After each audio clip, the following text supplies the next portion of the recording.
to do the convergence test. What is the very first test you should have for, this is convergence test for series. Nope. You're going to write it down on paper if you want to write it down. Okay, do you guys remember?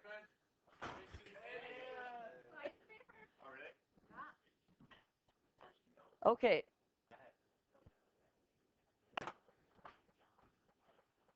What's the very first convergence test? Take the limit of the sequence.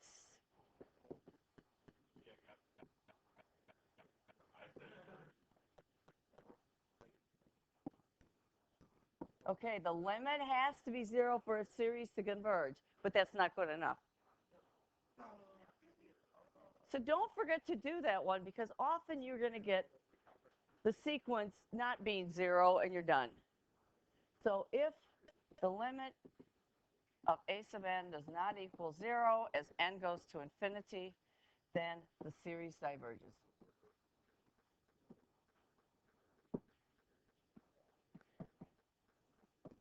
So we're going to be focusing on multiple choice today, because that's what these are.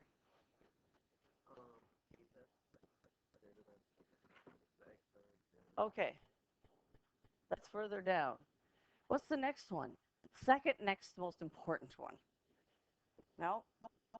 Geometric series. Because what they're going to ask you on the geometric series is to find what it converges to.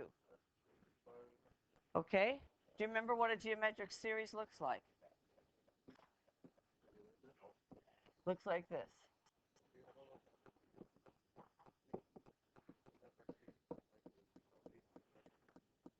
It's an exponential. Okay, guys? Corey? Eric? They're never going to ask you for the value of a series unless it's geometric. Or they say find the first three terms. That might be different. But if they're asking you what it converges to, then it has to be geometric. So an example would be 1/2 to the nth power. N is equal to 1 to infinity. And do you remember what it converges? Do you remember how it converges? What's true about R? The absolute value of R must be between, or absolute value of R must be less than 1, meaning R is between 1 and -1. If R is equal to 1, then you don't have a geometric series. You don't have a geometric anything. So do you remember what it converges to? A over 1 minus R. What's my A value here? No, I'm starting with 1, so be careful. Make sure you start with the index. So in this case, A is 1/2. What's R? That's what you multiply by. Do you remember? It's 1/2. So it would be 1/2 over 1 minus 1/2. So that's just 1. That is geometric. I'm sorry, what? Sam? A is the starting value. We're just starting. Oh, we're just starting?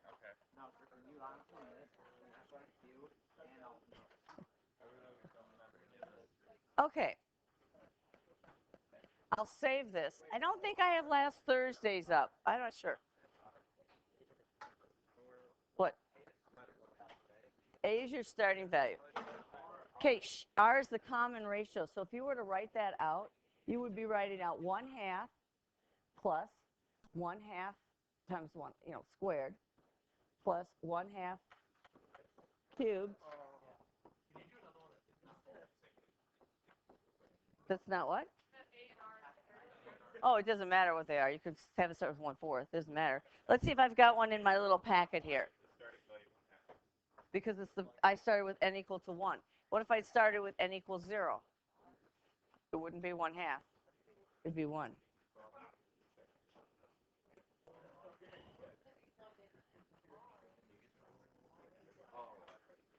Number 10, it's on the 3rd page.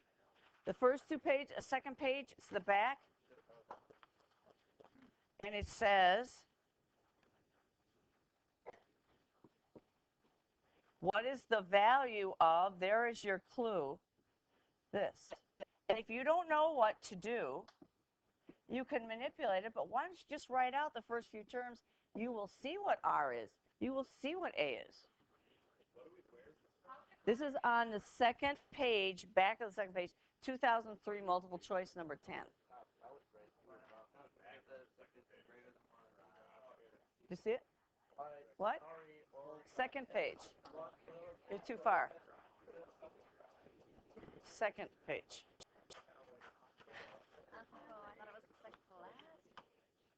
Right there.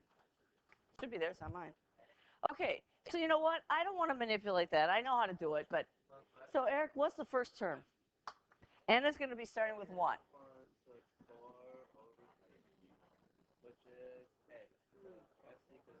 Okay, so that's 2 squared, that's 4/3.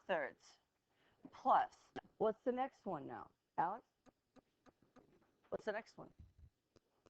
So you let n equal 2, so you get 2 cubed over 3 squared, which is 8/9.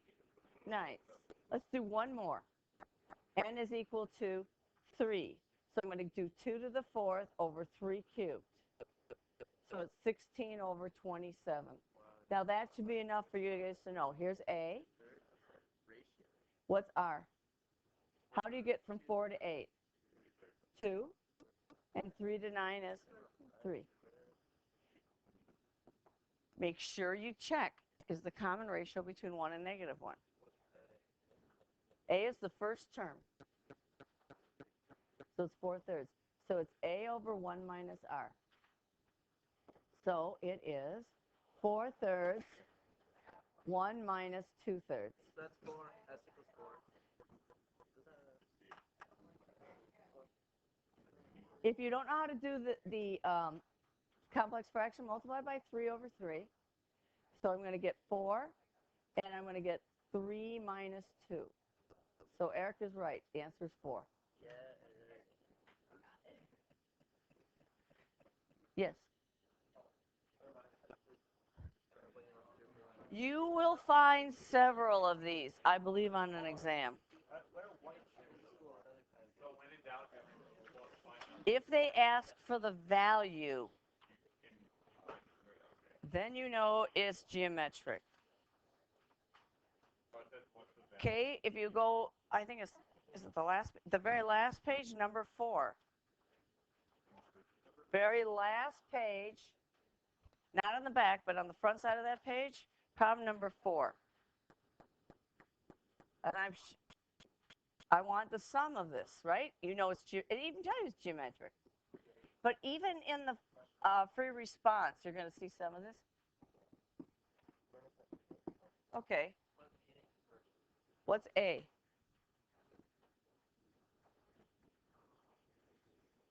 What's A? We're looking at the last page, front side. The white. The green is not, we're not looking at it at all. Unless you have a question on it.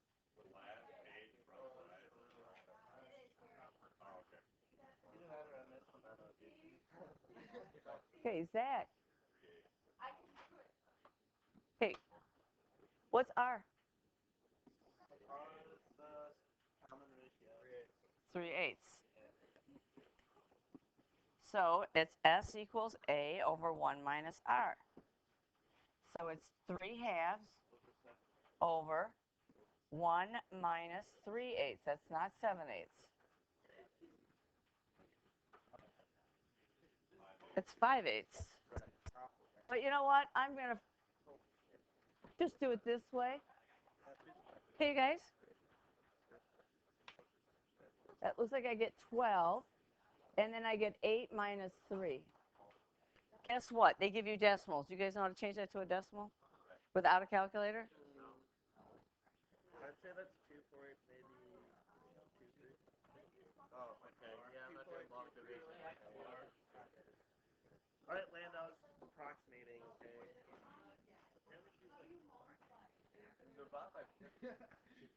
Okay. Yes. Yes, but it's not the choices. It is, but it's in decimal form. C. It's a little annoying.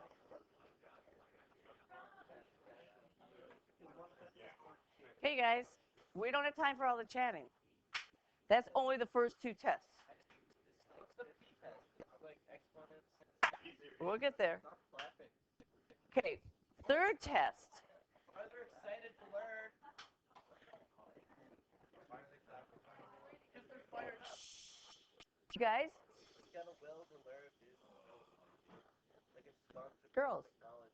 Start of your life. Sarah, do you recognize that sum? It's a collapsing sum. Now, I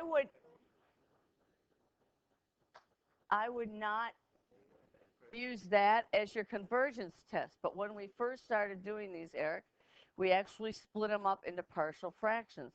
If you remember how we did that, we said we added something over n with something over n minus 1. Call it a and b. It only works when you have linear factors. Okay, Nick? Put your phones away. That has to equal this. Okay, Eric, Ori, this is decomposing fractions. Well, you're going to have to do that. It's in some of the multiple choice questions where you have to integrate it. So I know that's one of your questions that came up. Okay, I'm not going to get common denominators. I'm going to multiply by the common denominator. I don't want to deal with fractions at all. So I'm going to get rid of them. And I can do it because it's an equation. But we're an inequality. I wouldn't be allowed to do that. So let's see, the n's go, and I get a times n minus 1 plus b, n minus 1's go, times n, and all of it goes here, is equal to 1. And n stands for any number. I know we're talking about sequences, but if we're talking about real numbers, n could be anything. So what would be a convenient value to pick for n? N is equal to 1. Then I get a times 0 plus b times 1 equals 1. So b is equal to 1. Yes, but that's because it's the P series, which we'll get to. They're going to be always convergent. You're not going to say that it's a collapsing sum. The reason why I'm doing this is because you might have to integrate this, 1 over x, x minus 1. And the only way for you to integrate it is to decompose the fraction. Well, we got to break it up, like I'm doing. Yes, partial fractions. And you will have a multiple choice question on this. I think just one. What's another n value that would be nice to work with? 0. You can use any value you would like. But if I use n equals 0, then I get a times a negative 1 plus b times 0 equals 1. So a is equal to negative 1. So what do we have? A was over n. So this would be negative 1 over x plus 1 over x minus 1 dx. And when you do this, what are you always going to get? Might as well say it right now. What are you always going to get? Logs. What's the antiderivative of negative 1 over x? Negative log of the absolute value of x. Plus, what's the antiderivative of this one? Log of the absolute value of x minus 1 plus c. Now, they're going to probably combine that. So it's really the natural log of x minus 1 minus the natural log of the absolute value of x. And this can be combined using properties of logs.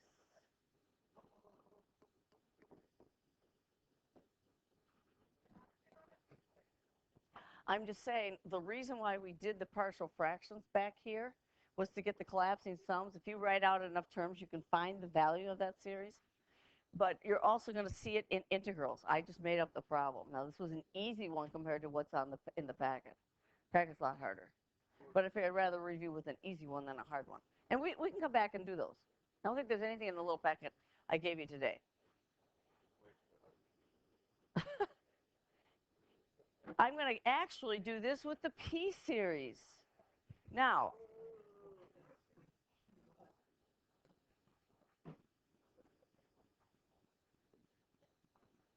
actually, improper integrals are next.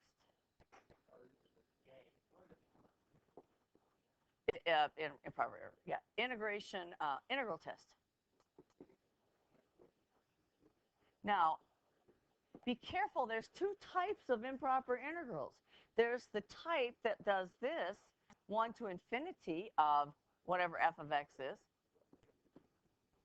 And then there's this one, maybe from 0 to 1 of 1 over x dx. I have to give you a concrete example. This has a vertical asymptote. This function hopefully is going to go to 0 if I want that integral to converge. But the ones that you're going to use for the series test is going to be this one. But they are different. And the p series does not apply to the 0 to 1 kind. I don't know. I just made it f of x. That's all I did. So I don't know if it would converge or not. So you just have to integrate from 1 to infinity. Well, there is one on here where you actually have to do an improper integral. Now, what's the downside of the integral test? If the integral converges from 1 to infinity, if this converges, then what about the series? Then the series converges. They do the same thing. So if the integral from 1 to infinity diverges, then the series diverges. We'll get to the you-know-nothings. Well, you know why this isn't helpful? Because you can't integrate a factorial. And integrals aren't always easy. So it's not all that useful. If you want to do an improper integral, now might be the time to do it. And I see if I know I've got one in here. And I apologize that there aren't page numbers on here. Well, get to the second page, look at 79.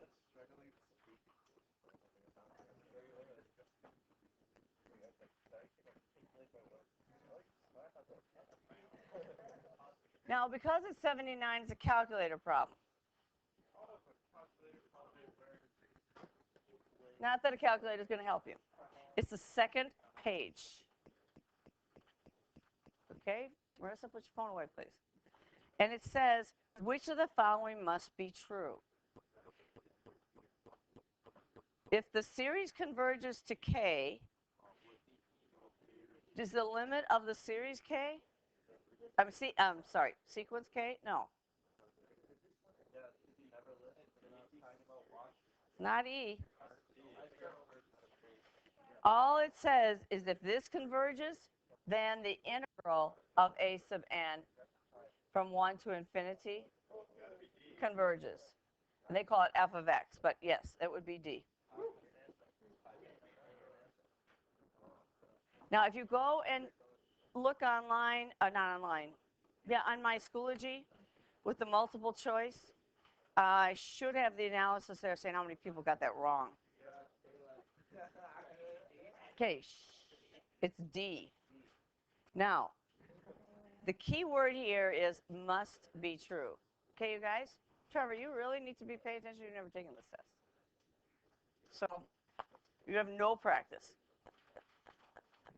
Is there another? I think there's another improper integral.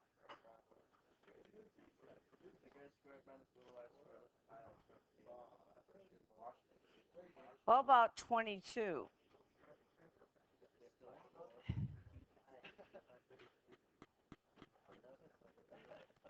I'm on, One more page over. yeah, it's another page. It's 22.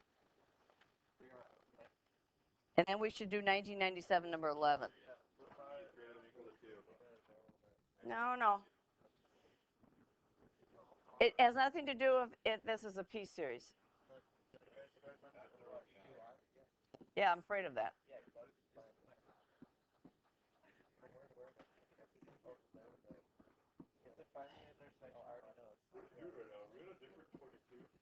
Yes. Keep going another page. It's the second to last piece of paper. Okay. If that integral is finite, which means that it converges, then what's true about the summation? Yeah, the summation converges. So they have it as 1 over n to the p. And they're going to say n is starting at 1 and going to infinity. That converges. A. So is there a better choice? Nope. Divergence certainly doesn't diverge. I don't know anything about p minus 2 or p minus 1. I just know if that one converges, this one does. Let's do the one that follows it.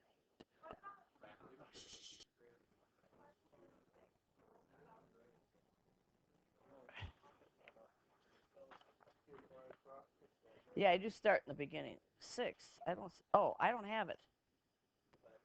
I don't know why I don't have it. Oh, on 2003? No, that's a different question. That's the P series. But we're going to do that. That's coming up. This is the integral test. That's all. If you were asked to justify it, you'd say by the integral test.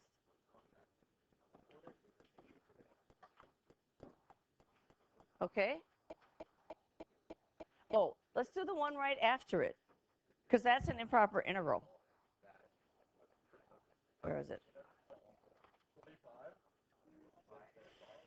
I gotta find it now.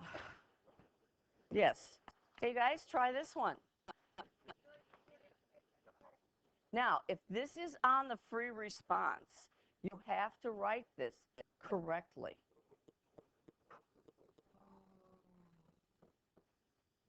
I want to integrate that. Maybe it diverges.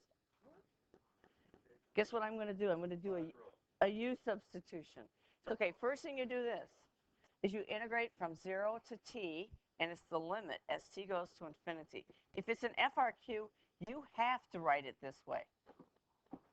If you just do a little bit of calculations and stuff and you don't have it written up with the limit correctly, you will not get your points. Okay? Nick, you know how to do that? What do I do next? How? I need to do a u substitution. The only things you know how to integrate are e to the x, sine of x, cosine, all those things. This doesn't look like anything. But how about if I let negative x to the third? Otherwise, I'm really going to get confused. So what's du? Negative 3x squared dx. I want that piece. So it's du over negative 3. So we're reviewing u substitutions all at the same time. Okay. Now, I'm not going to put my limits in here because then I got to figure it all out. So I'm first going to integrate it. So I'm going to integrate e to the u, and I have a negative 1/3 out front du. Then I'll switch it back. Otherwise, you have to switch. And I think that's complicated. Normally, it's not, but with that t in there, it's complicated. So what's this going to give me? What's the antiderivative of e to the u? This is so easy now. E to the u. So now I'll switch back. So I'm going to have the limit as t goes to infinity. I know it's not fun to write it, but that's what you have to do. And it's going to be that we already integrated it. So it's negative 1/3 e to the u. U was negative x cubed, right? And you will evaluate it at 0 and t. You're right. Some of you will say, I'm just going to put in infinity. You're right. That's exactly what you're doing, but this is how you have to write it, unfortunately. So it's the limit as t goes to infinity. So it's negative 1/3 e to the negative t cubed minus f of b minus f of a, negative 1/3 e to the 0. What's the first one going to do? It's 0. Because e to a negative number, if you just think of it geometrically, e to the negative x looks like that. So that's 0 plus 1/3. Is that one of my choices? C. Minus the negative. Yeah, but that's pretty typical of all algebra students. They want to keep mixing that sign up with that. No, 2 negatives. Makes a positive. Okay, that was the integral test. And you know you're going to have some improper integrals to do. And that was section 5.10, I think. Be careful. The integral test only works from 1 to infinity, not the one where you have a vertical asymptote in the middle or on the side of it. This is a limit as x goes to infinity. So what's the next one? From 5, right? P series. The summation of 1 over n to the p, n starting at 1 to infinity, converges for what? P greater than 1. So they have variations on that in this packet as well. So let's see.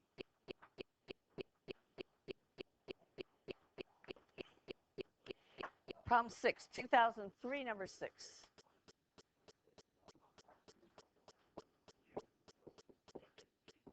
One to infinity of 1 over x to the 2p dx. Well, it converges when 2p is greater than 1. So what's p? Bigger than 1/2. By the way, this is true for integrals. Careful.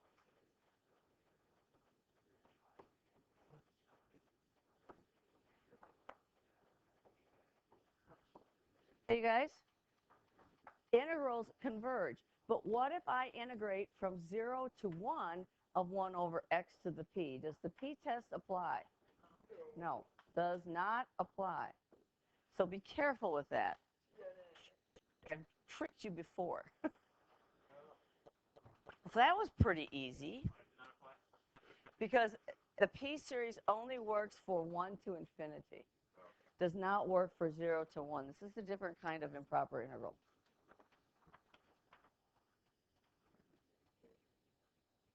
And we did that one. And then we have the comparison tests. 76 kind of does that. No, it doesn't. Never mind. Okay, ready?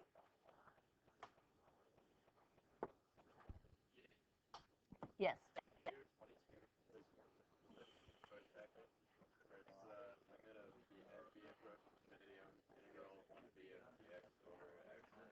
Well, we should do 22, but that's not the 22 I'm looking at. Which page?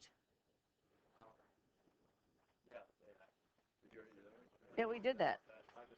Yeah, it's not a P series. It looks like it is. But there's another 22 in the page right before it, which I missed. This one. Now, you remember, you get about 2 minutes per problem. But this problem can be done fairly quickly. Okay, you guys? How are you going to do that one? Trevor? I want to know when this converges. What I would do if I wanted to show my work is divide by n. So I'm going to get the summation n equals 1 to infinity of 1 over n to the p minus 1 plus 1 over n, which I don't care about. This is what I care about. P minus 1 must be bigger than 1, so p must be bigger than 2. I divided by the n's. The easy way to look at it is to say that this is approximately, and I could do the comparison test to get it to be better with it, but it looks like this, or n to the p. So this is going to be n over p, not n, 1 over n to the p minus 1.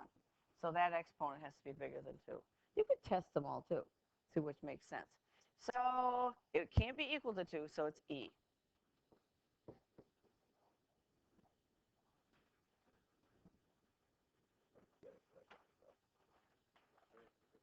And you could compare it. The comparison test only works in one direction if a sub n converges. When would b sub n converge? Let's rephrase that from what way I taught it. B sub n must be, b sub n is less than a sub n. Does that make sense? John, does that make sense? If this one converges, if I want that one to converge, this has to be smaller. If b sub n is greater than a sub n, we know nothing. So you get 50% of these. So let's use another one after that. But okay, what if a sub n diverges? When would a sub n diverge? If sorry, not a sub n, b sub n. Yeah, that's confusing. B sub n is bigger than a sub n. You don't know anything the other way around. So you only get 50%. So if b sub n is smaller than a sub n, we know nothing.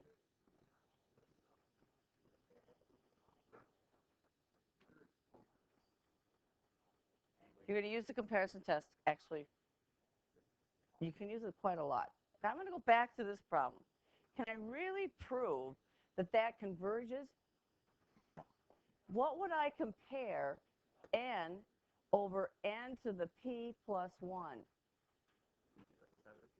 Now, if I want this to converge, this must be less than 1 over n to the p minus 1, where this converges, okay, guys, for p bigger than 2. Does that work with my comparison test? Is that smaller than that? No, they're not equal, because that 1.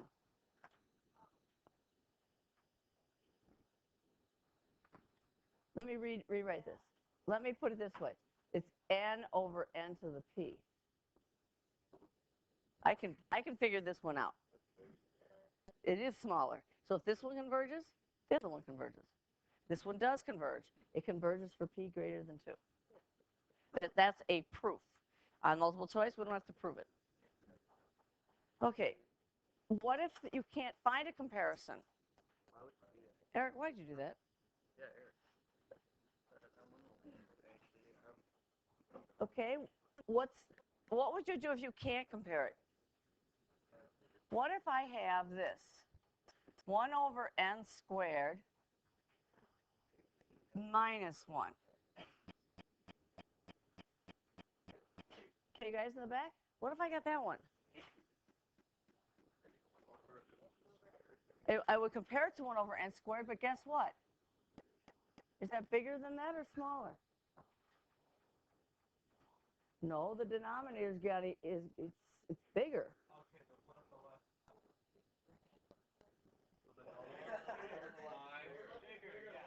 This one is smaller.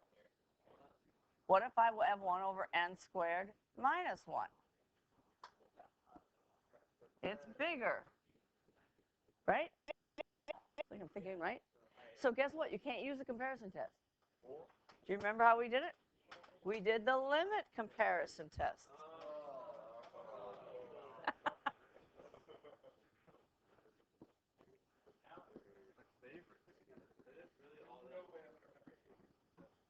Well, if you write them down as I do them, it probably helps. Now, do you use this often? Probably not on the exam. And that just says if I take the limit of a sub n to b sub n as n goes to infinity, I compare my two series. If this is equal to a finite number greater than 0, then both do the same thing.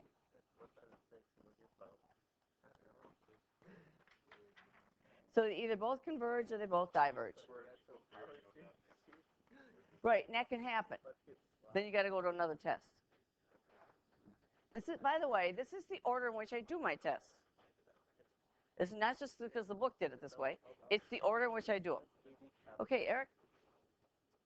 Now, honestly, if I'm on the exam, I can do a limit comparison test. It's 1 over n squared minus 1 over 1 over n squared. That ends up being the limit as n goes to infinity of n squared over n squared minus 1, which is equal to 1. So does this one converge? 1 over n squared? Yes.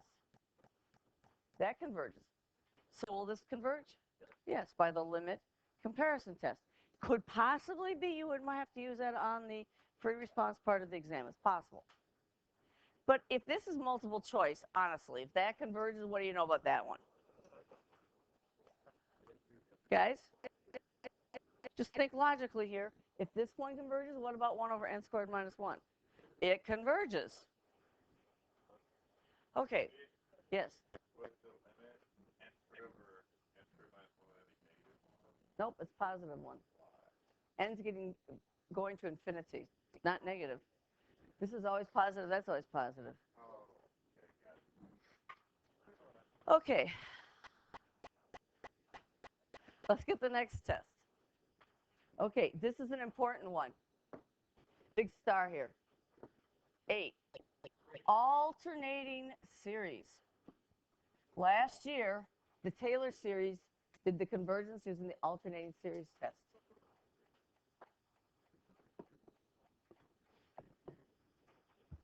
Okay, first, you have to have an alternating series. And by the way, this is what you do with the ones that alternate in sign. All the other tests were for only positive terms. If you get negatives in here, now you've got to do this. So this would look like negative 1 to the n a sub n. Okay.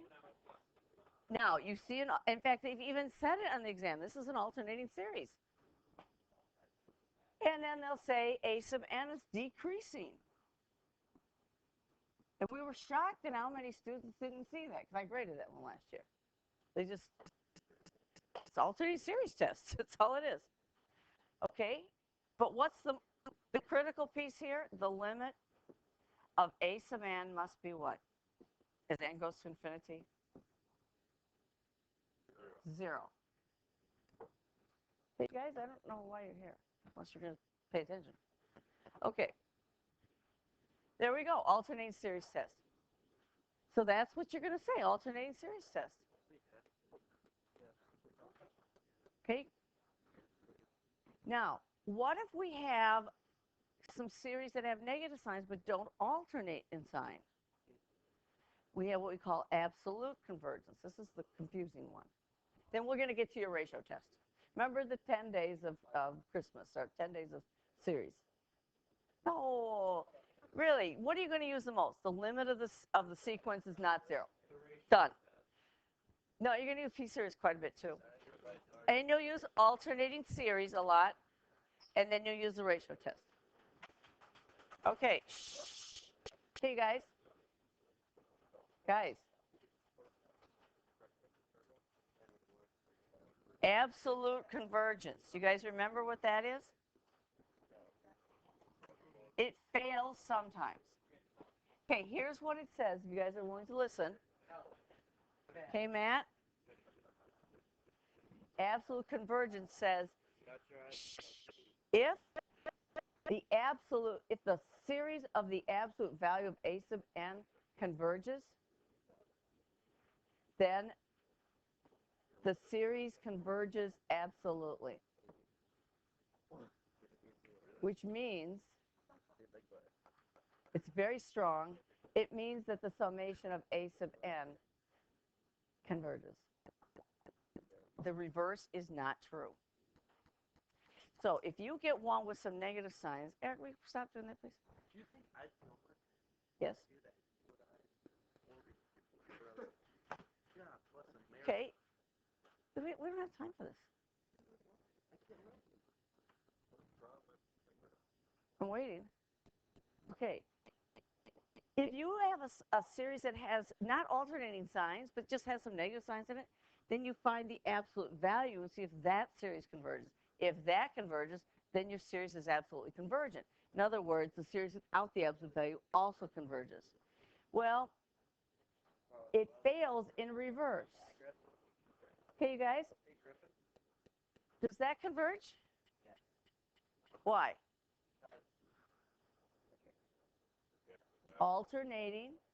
It's alternating in sign. It's alternating series test.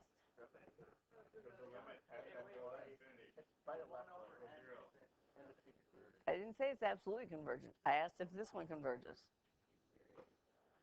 Okay, this one converges. The sequence is a sub n is 1 over n. Clearly that's going to 0. Clearly it's decreasing, and it's alternating in sign. You really do need to mention all those if you're going to use the alternating series test. Okay, Eric? Let's see, does it converge? Absolutely. So that means if I put the absolute value around here of negative 1 to the n over n, that gives me 1 over n. And we know that has a special name. What's that called? Starts with an H. Harmonic. And guess what? The harmonic series diverges. So the absolute value of that does not converge. That doesn't mean that the original series does not converge. It does.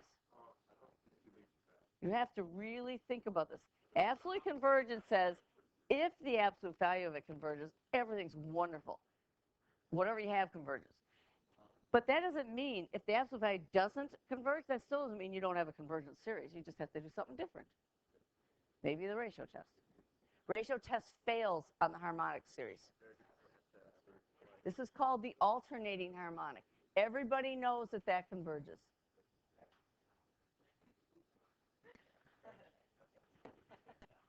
It is a known fact. So if you want to say that this converges with alternating harmonic series, you're done. You don't have to do a P series. You don't have to do alternating series or anything. We all know it converges. Okay. Saving the best for last. The ratio test. This is the one where it's in the free response questions often.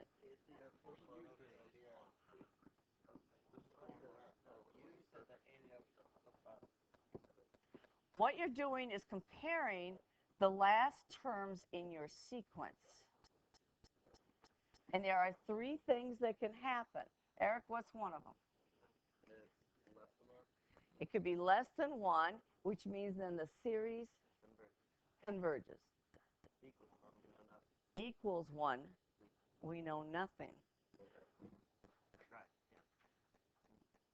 That's what happens when you do the series test, and why you have to check the endpoints.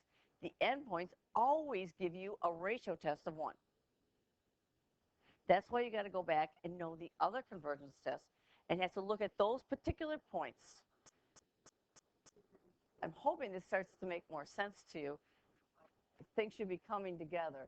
And what happens to this series? It what? Diverges. Does that make sense? That when you look at an interval here, the endpoints will give you 1 on the ratio test. That's why you must go back and put in those endpoints and test them. Now, do we have a ratio test on here? I think so. No, if it's less than 1, it converges. If it's greater than 1, it diverges. Oh, yeah, it is. Okay, so tonight we'll be doing these problems, and probably 2012, the problem number 6, because 6 o'clock, because that's a ratio test. You hope you get a ratio test, because they're easy. They're 5 points. Yeah, I got somebody coming over, but I'll try to get out of there on time. Should I bring the puppies or leave the puppies at home?